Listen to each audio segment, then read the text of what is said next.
ہو جائے حضور ایسا کوئی انتظام ہو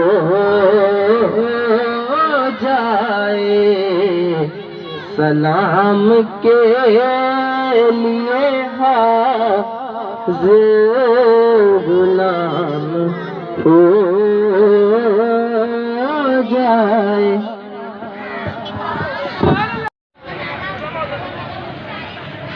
جیسا کہ ہر سال اسکول حاضہ میں میلاد النبی صلی اللہ علیہ وآلہ وسلم کے سلسلہ میں میلاد شریف کی محفل کا انعقاد ہوتا ہے، اسی طرح اس سال بھی محفل کا آغاز محفل منعقد ہو رہی ہے. میں تلاوت کلام پاک سے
شور نہیں کرنا بار بار ایک ہی لفظ آپ لوگوں کو بولا جا رہا ہے کہ آواز نہ آئے، ہلکی ہلکی قرآن پڑھنے کی آواز ہے.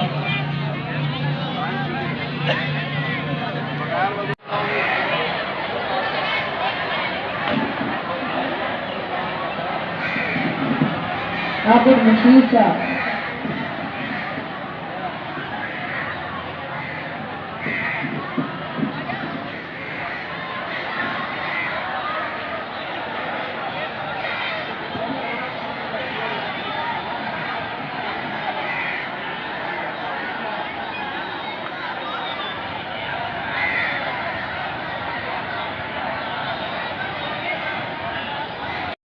الرحمن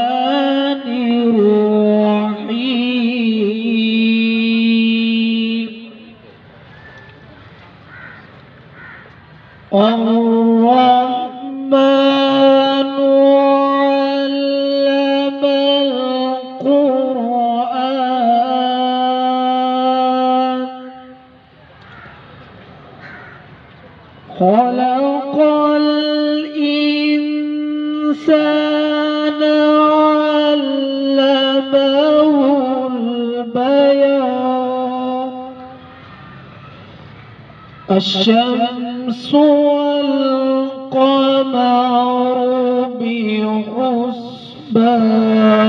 بحسبان والنجم والشجر يسجدان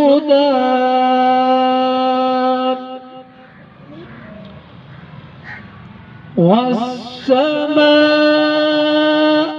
رفعها ووضع الميزان ألا تطغوا في الميزان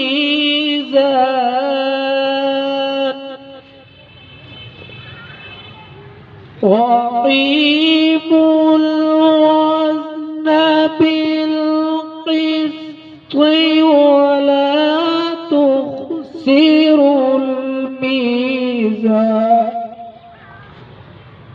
والأرض وضعها للأنام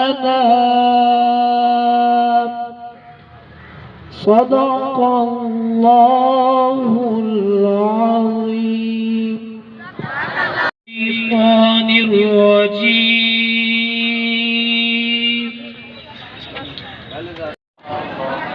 وقال الله تبارك وتعالى في مقام الآخر وما أرسلناك إلا رحمة للعالمين. وقال النبي صلى الله عليه وسلم ما آتاكم الرسول فخذوه وما نهاكم عنه فانتهوا. صدق الله العظيم وصدق رسوله النبي الكريم.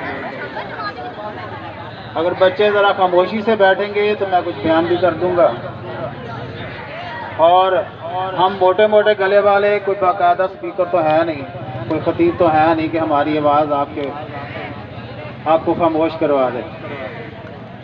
اس لیے تمام طلباء خاموشی سے بیٹھیں. میں بہت لمبی تقریر نہیں کروں گا، مختصر سی بات ہے اور توجہ سے سن لیں. تو آج ہم جس شان بیان کرنے کے لیے اور ان کی ولادت کا جشن منانے کے لیے ہم نے یہ محفل منعقد کی ہے، تو اس محفل کے بلکہ ہر محفل کے آداب ہوتے ہیں، اور اس محفل کے تو خاص طور پہ بہت زیادہ آداب ہیں. آپ لوگ خاموشی سے بیٹھیں، سکون سے بیٹھیں اور بات کو سنیں. صلی اللہ علیہ وسلم کی اگر شان کو بیان کرنے لگ جائیں، ان کے مقام اور مرتبے کو بیان کرنا چاہیں، ان کی زندگی میں پیش آنے والے ان اندوہناک واقعات کو پیش کرنے لگ جائیں، اور ان کی وہ ساری غمزدگیاں اگر بیان کرنے لگ جائیں جو راہ حق کی دعوت میں ان کو پیش آئیں، تو شاید ہمارے الفاظ مان پڑ جائیں گے اور ان کا مقام و مرتبہ ہم بیان نہیں کر پائیں گے. تو میں مختصر سی بات کرتے ہوئے صرف اتنا عرض کروں گا کہ رسول پاک صلی اللہ علیہ وسلم کی زندگی ہمارے لیے بہترین نمونہ تو ہے ہی.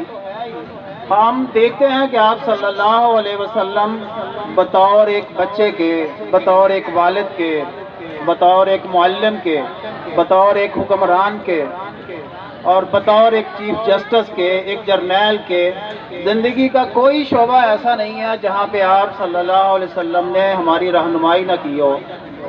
قرآن آپ صلی اللہ علیہ وسلم پہ نازل ہوا اور آپ نے اس کو عملاً کر کے ہم تک پہنچایا.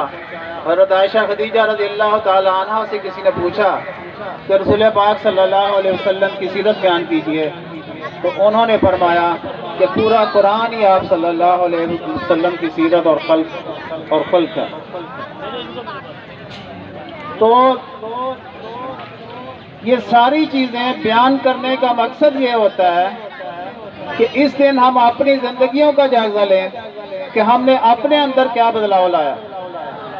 ہم اپنا بھی جائزہ لیں کہ جس عشق کا ہم دم بھرتے ہیں، جس عشق کے ہم ترانے گاتے ہیں، اس عشق میں ہم خود کتنے کامیاب ہیں.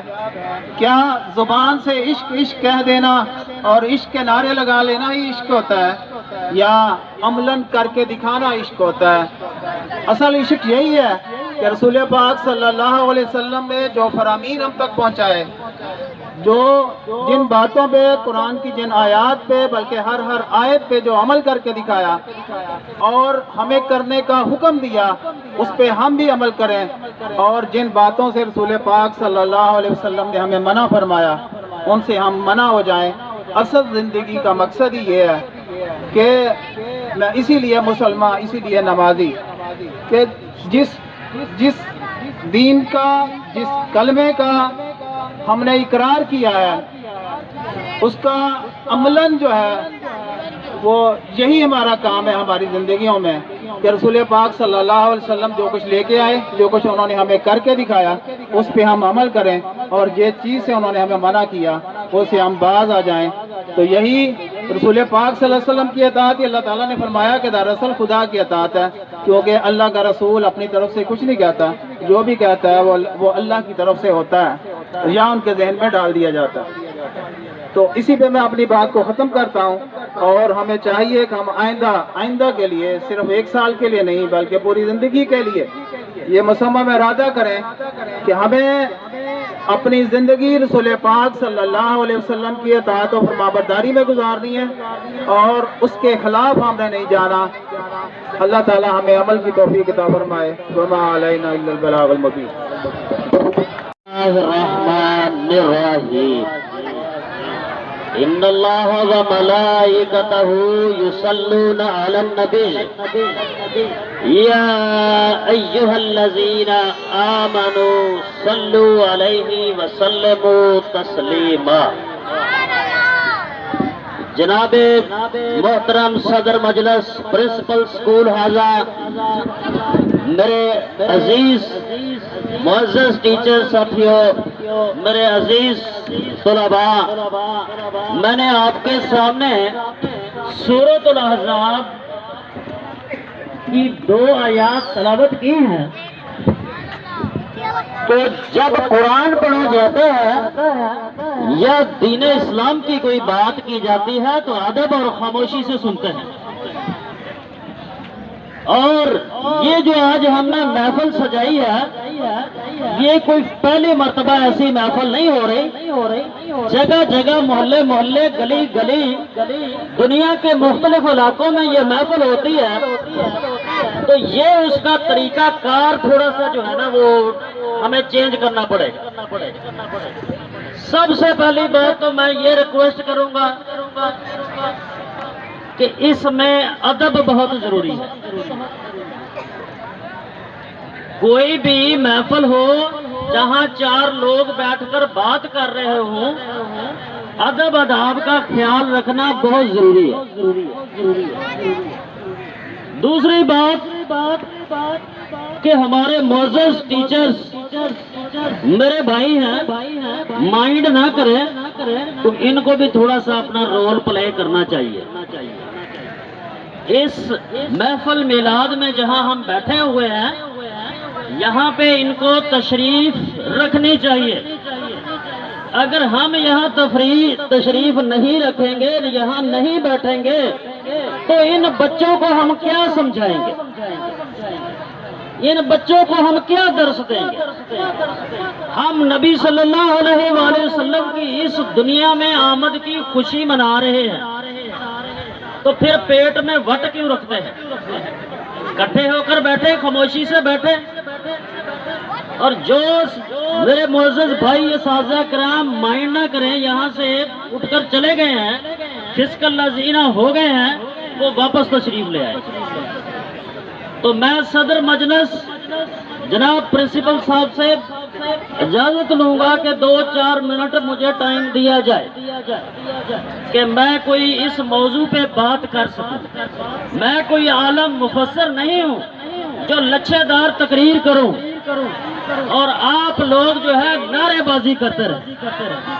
میں چند ایک جتنا مجھے اللہ تعالیٰ نے علم دیا ہے، نوازا ہے، اس میں سے چند ایک باتیں میں گوش گزار کروں گا، اور اللہ پاک ان میری باتوں کو اپنی بارگاہ میں قبول بھی فرمائے اور ہم سب کو عمل کی توفیق بھی عطا فرمائے۔ سورۃ الاحزاب کی میں نے 2 آیات تلاوت کی تھی۔ سب لوگ کہتے ہیں کہ اللہ کا ذکر کرنا چاہیے، ہمیں اپنی زندگی اللہ تعالیٰ کے حکامات کے مطابق گزارنی چاہیے۔ اللہ تعالیٰ کا ذکر ہے کیا؟ جو ذکر وہ کر رہا ہے وہی ذکر ہوگا یا کوئی اور کر رہا ہے وہ ہوگا؟ میرا سوال ہے طلباء سے کہ بھائی جو کام اللہ تعالیٰ کر رہا ہے وہ اس کا ذکر ہوگا یا کوئی اور ہوگا؟ جو اللہ تعالیٰ کر رہے خود، تو اس نے اپنے ہی قرآن میں فرمایا، میں نے پہلے بھی تلاوت کی ہے کہ ان اللہ و ملائکتہ یصلون علی النبی یا ایھا الذین آمنوا صلوا علیہ وسلموا تسلیما، کہ بے شک اللہ اور اس کے رسول اور اس کے فرشتے نبی صلی اللہ علیہ وآلہ وسلم پر درود بھیجتے ہیں۔ پھر اگلا حصہ یا ایھا الذین آمنوا، یا ایھا کا معنی ہوتا ہے اے، اللہ زینا کا معنی جو، اللہ زی کا معنی بھی جو، لیکن اللہ زینا جمع کے لیے ہے۔ تو رب تعالیٰ نے مخاطب کس کو کیا یہاں پر؟ یا ایھا الذین آمنو، اے لوگو جو تم ایمان لائے ہو، یعنی اے مومنو۔ اگر رب نے ساری کائنات کے لوگوں کو مخاطب کرنا ہوتا تو رب فرماتا یا ایھا الناس، لکھنے والا ہوں، نازل کرنے والا ہوں، میں نہ جہاد پہ جاتا ہوں، نہ تسبیح کرتا ہوں، نہ ٹوپی سر پہ رکھتا ہوں۔ اور ویسے بھی رب تعالیٰ نے فرمایا ہے قرآن پاک میں میرے علم کے مطابق کہ رب نے فرمایا ہے میرے بندے میرے بارے میں مت سوچ میں کیا ہوں، لہذا یہ بحث بے معنی ہوگی کہ اللہ تعالیٰ کی حیثیت، وجود کیسے ہے، کہاں ہے۔ اس نے تو یہی ہمیں حکم دیا ہے کہ میں اللہ ایک ہوں اور میں ہی عبادت کے لائق ہوں۔ تو اس مقصد کے لیے اللہ تعالیٰ نے جو ہے وہ کم و بیش 1,24,000 انبیاء بھیجے، اور کام ان کا کیا تھا؟ سب کا ایک ہی کام تھا، اللہ تعالیٰ کی پہچان کروانا، معرفت کروانا۔ یہ جو ہم تعلیم حاصل کرنے آتے ہیں، یہ سسٹم جو بنایا گیا ہے، اس کا مقصد کیا ہے؟ بڑے بڑے ماہرین تعلیم نے جو ہے وہ اپنے مفروضے پیش کیے ہیں، کسی نے کچھ بتایا، کسی نے کچھ بتایا، لیکن جب نبی صلی اللہ علیہ وآلہ وسلم سے پوچھا گیا کہ تعلیم حاصل کرنے کا مقصد کیا ہے، تو آپ صلی اللہ علیہ وآلہ وسلم نے فرمایا معرفت خداوندی، کہ ان کو یہ پتہ چل جائے کہ اللہ کیا ہے۔ مختلف علماء مفسرین تقریر کرتے ہوئے میں نے سنے ہیں، وہ کہتے ہیں کہ یہ جو اسکولوں کے اندر تعلیم دی جاتی ہے یہ انگریزی تعلیم ہے، یہ انگریزوں کی تعلیم ہے، یہ تعلیم حاصل نہیں کرنی چاہیے بلکہ مدرسوں میں آ کر تعلیم حاصل کرنی چاہیے۔ تو میرا ان لوگوں سے سوال ہے، غزوہ بدر میں جب کافروں کو قید کر کے لے جایا گیا تھا مدینہ میں، تو آپ صلی اللہ علیہ وآلہ وسلم نے فرمایا کہ ہر قیدی سے کہہ دو کہ ہمارے 10 مسلمان بچوں کو پڑھنا لکھنا سکھا دے، ہم اس کو آزاد کر دیں۔ نبی صلی اللہ علیہ وآلہ وسلم نے ان پر کوئی جرمانہ عائد نہیں کیا۔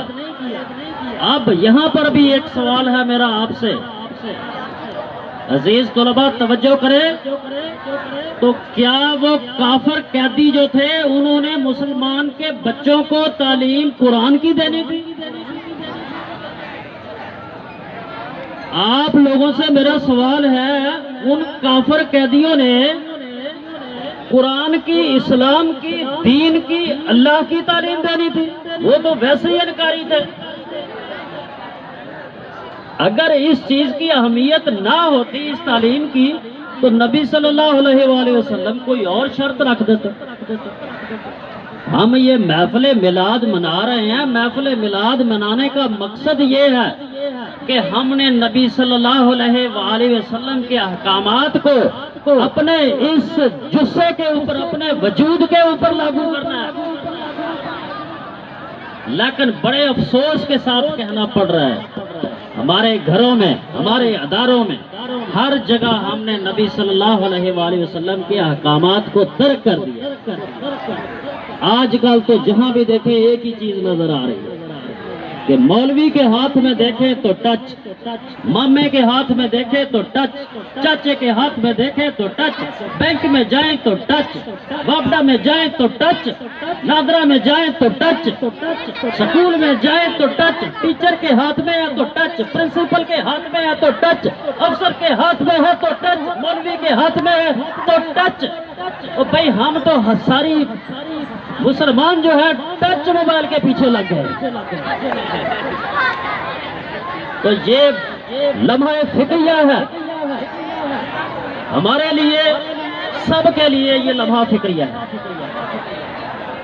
میں یہ بات شروع کرتا ہوں کہ اللہ تعالیٰ نے جب حضرت آدم علیہ السلام کی تخلیق فرمائی تو اللہ تعالیٰ نے فرشتوں کو حکم دیا کہ آدم کو سجدہ کرو۔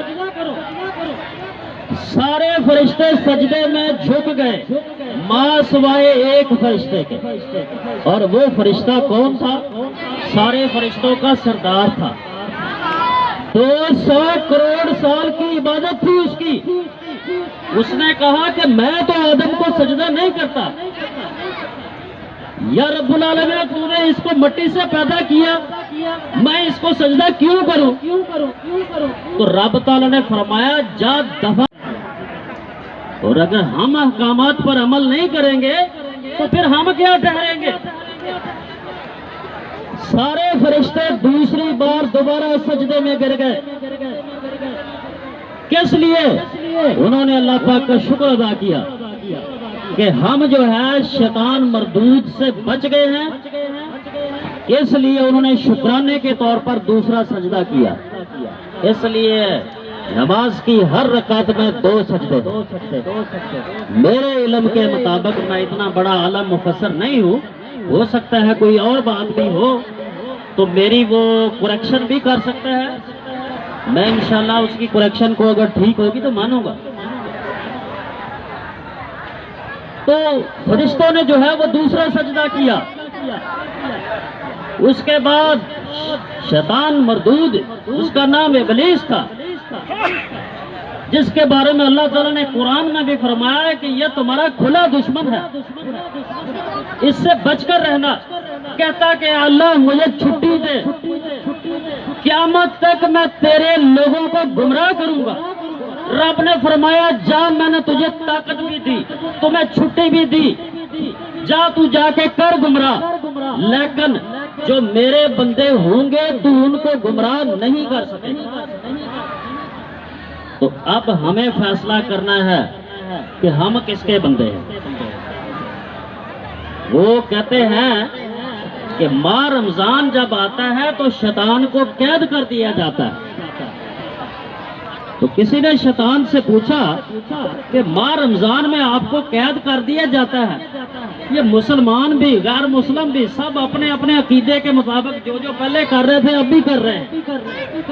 خاص کر پاکستان میں جو ہے وہ 200 روپے کلو والا سیب 400 روپے کلو کر دیتے ہیں، 100 روپے کلو والی سبزی 300 روپے کلو کر دیتے ہیں۔ آپ کو تو قید کیا ہوا ہے، ان کو اب کون گمراہ کر رہا ہے؟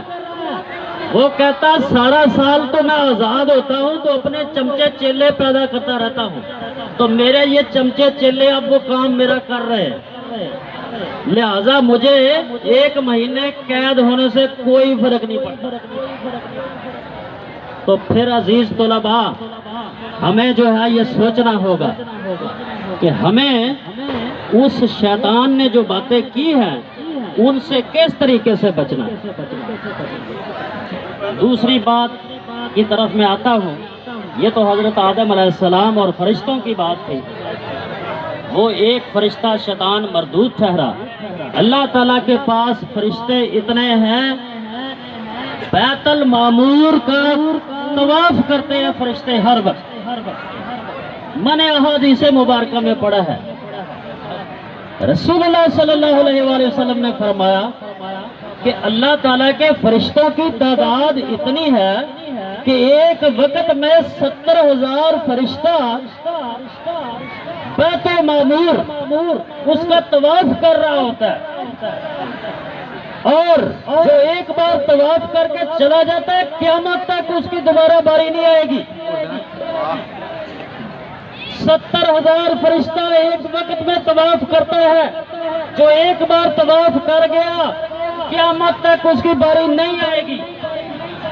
اللہ کے پاس تو فرشتے اتنے زیادہ تعداد میں ہیں. رب نے فرمایا کہ میں بھی اور میرے فرشتے بھی نبی صلی اللہ علیہ وسلم پر درود پڑھ رہے ہیں. اے مومنو تم بھی نبی صلی اللہ علیہ وسلم پر سلام پڑھو, درود پڑھو. کتنا؟ سلمو تسلیما, خوب سلام پڑھو, بہت زیادہ سلام پڑھو. تو آج معزز پرنسپل صاحب صبح آپ سے ہی مخاطب تھے کہ بھئی تمام طلباء جو ہے قرآن کی تلاوت کریں. جن کے پاس سپارے نہیں ہے وہ درود پاک پڑھنا شروع کر دیں, اور کم از کم 100 مرتبہ وہ ہر بچہ درود پاک پڑھے جس کے پاس سپارہ نہیں ہے. تو میں آپ لوگوں سے بھی ریکویسٹ کروں گا, اپنے اساتذہ سے بھی ریکویسٹ کروں گا کہ بچوں کی تربیت کی جائے اور ان پر لاگو کر دیا جائے کہ یہ گھر میں ہیں, جہاں کہیں بھی ہیں, روزانہ 100 مرتبہ درود پاک پڑھے. میرا خیال ہے شاہ صاحب مجھ سے مائک لینے کے لیے کھڑے ہو گیا. میں 2 منٹ کے لیے مزید ریکویسٹ کروں گا کہ مجھے اپنی بات مکمل کر لینے دیں. اور معزز پرنسپل, یہ بات جو ہے اللہ تعالیٰ کی اور فرشتوں کی تھی, درود پاک کی بات تھی, لیکن اس ساری معاملات کو, ان باتوں کو کوئی پوچھے کہ کیا پروگرام تھا تو آپ لوگوں کے ذہن میں ہونا چاہیے کہ 12 ربیع الاول کو نبی پاک اس دنیا میں تشریف لائے تھے. آج ہم نے ان کی سالگرہ کا دن, یعنی کہ دنیا میں ان کے آنے کے دن کو ہم نے سیلیبریٹ کیا ہے. ان کا میلاد منایا گیا ہے, میلاد کا دن منایا گیا. یہ بات ہے نا. اور یہ نہیں کہتے کہ ہم نے قرآن پڑھا تھا, ہم نے جو ہے وہ نعتیں پڑھی تھی. صرف یہ ہے کہ آج ہم نے نبی پاک کے دنیا میں آنے کے دن کی خوشی منائی ہے. اور ایک بات اور کروں گا, اپنے اساتذہ سے, بچوں اپنی آواز بند رکھیں. صرف ایک بات دوزخ کی آگ سے بچا لیں. آپ لوگوں کے گناہ بہت تھوڑے, ہم بڑے ہو گئے, ہمارے گناہ بہت زیادہ. اپنے اساتذہ سے کہوں گا کہ اپنے آپ کو جہنم کی آگ سے بچا لیں. ابھی ٹائم ہے, اور بچوں کی تربیت کر دیں. تعلیم ان کے پاس آ گئی ہے, ان کی تربیت کر دیں. بہت شکریہ. جمشید صاحب صرف 1 منٹ کے لیے دعا کروا دیں. سیدنا محمد وآلہ وصحبہ وبارک وسلم. ربنا ظلمنا انفسنا وان لم تغفر لنا وترحمنا لنكونن من الخاسرين. ربنا آتنا في الدنيا حسنة وفي الآخرة حسنة وقنا عذاب النار. یا اللہ, آج ہم سب لوگ اکٹھے ہوئے ہیں, ہم نے قرآن پاک پڑھا ہے, درود پاک پڑھا ہے.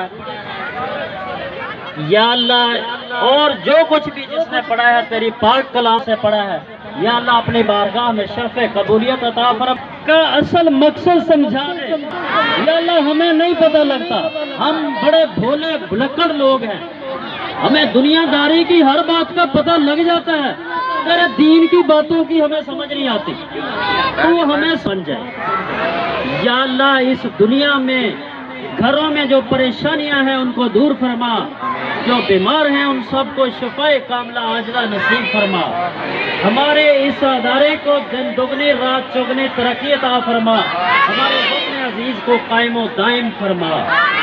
یا اللہ نبی کریم صلی اللہ علیہ وسلم کا واسطہ پیش کرتے ہیں, تو ہمارے تمام گناہوں کی معافی فرما, بخشش فرما, ہمیں توبہ کی توفیق عطا فرما. صلی اللہ تعالی علی خیر خلقہ محمد وآلہ واصحابہ اجمعین برحمتک یا ارحم الراحمین.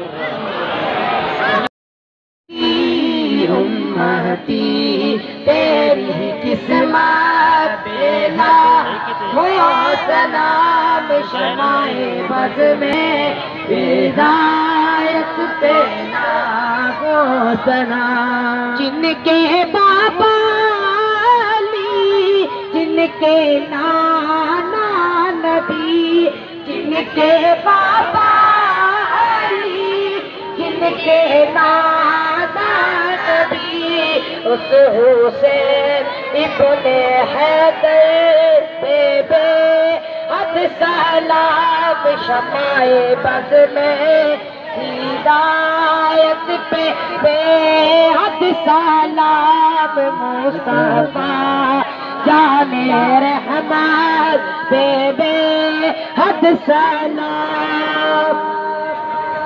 پتلی پتلی گولے قدس کے پتیاں، پتلی پتلی گولے قدس کی پتیاں، ان لبوں کی نزاکت پہ لاکھوں سلام، مصطفیٰ جان رحمت پہ بے حد سلام، شمع بز میں ہدایت پہ لاکھوں سلام، شمع بز میں حد سلام، جس کی تسکین سے روتے ہوئے